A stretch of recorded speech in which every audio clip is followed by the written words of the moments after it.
ಪ್ರಕರಣದಲ್ಲಿ ಆರೋಪಿಯಾಗಿರುವ ಹರಿಹರದ ಪಂಚಮಸಾಲಿ ಗುರುಪೀಠದ ವಚನಾನಂದ ಸ್ವಾಮೀಜಿ ಇಂದು ಎರಡನೇ ಬಾರಿಗೆ ಹರಿಹರ ಗ್ರಾಮಾಂತರ ಪೊಲೀಸ್ ಠಾಣೆಗೆ ಹಾಜರಾಗಿ ವಿಚಾರಣೆ ಎದುರಿಸಿದರು. ಇನ್ಸ್ಪೆಕ್ಟರ್ ನೀಡಿದ್ದ ನೋಟಿಸ್ಗೆ ಸ್ಪಂದಿಸಿದ ಶ್ರೀಗಳು ನಿಗದಿಪಡಿಸಿದ ಸಮಯಕ್ಕೆ ಸರಿಯಾಗಿ ಪೊಲೀಸ್ ಠಾಣೆಗೆ ಆಗಮಿಸಿ ತನಿಖಾಧಿಕಾರಿಗಳ ಪ್ರಶ್ನೆಗೆ ಉತ್ತರಿಸಿದರು. ವಿಚಾರಣೆ ಮುಗಿಸಿ ಠಾಣೆಯಿಂದ ಹೊರಬಂದ ನಂತರ ಮಾಧ್ಯಮಗಳೊಂದಿಗೆ ಮಾತನಾಡಿದ ವಚನಾನಂದ ಸ್ವಾಮೀಜಿ, ನಾವು ಕಾನೂನನ್ನು ಗೌರವಿಸುತ್ತೇವೆ ಮತ್ತು ಅದರ ಪಾಲನೆ ಮಾಡುತ್ತೇವೆ. ದೇಶದ ಕಾನೂನು ವ್ಯವಸ್ಥೆಯ ಮೇಲೆ ನಮಗೆ ಸಂಪೂರ್ಣ ನಂಬಿಕೆ ಇದೆ ಎಂದರು. ಇನ್ಸ್ಪೆಕ್ಟರ್ ಅವರು ಇಂದು ವಿಚಾರಣೆಗೆ ಹಾಜರಾಗುವಂತೆ ನೋಟಿಸ್ ನೀಡಿದ್ದರು. ಅದಕ್ಕಾಗಿ ನಾವು ಇಂದು ತನಿಖೆಗೆ ಬಂದಿದ್ದೇವೆ. ಮುಂದಿನ ದಿನಗಳಲ್ಲೂ ಸಹ ಅಧಿಕಾರಿಗಳು ಯಾವಾಗ ವಿಚಾರಣೆಗೆ ಕರೆಯುತ್ತಾರೋ ಹಾಗೆಲ್ಲ ಬಂದು ತನಿಖೆಗೆ ಸಂಪೂರ್ಣವಾಗಿ ಸಹಕರಿಸುತ್ತೇವೆ ಎಂದರು.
ನಾವು ಕಾನೂನನ್ನು ಗೌರವಿಸುತ್ತೇವೆ, ಕಾನೂನು ಪರಿಪಾಲಿಸುತ್ತೇವೆ.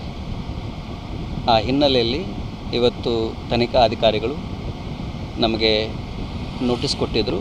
ಆ ಹಿನ್ನೆಲೆಯಲ್ಲಿ ಇವತ್ತು ಬಂದು ಅವರು ಕೇಳಿದ ಪ್ರಶ್ನೆಗಳಿಗೆ ಉತ್ತರವನ್ನು ಕೊಟ್ಟಿದ್ದೇವೆ. ಮುಂದೆ ಯಾವಾಗ ಕರೀತಾರೆ ಅವಾಗೆಲ್ಲ ಬಂದು ಅವರ ತನಿಖೆಗೆ ಸಹಕರಿಸ್ತೇವೆ. ಹಾಗೆ ಎಲ್ಲರಿಗೂ ನಮಸ್ಕಾರ.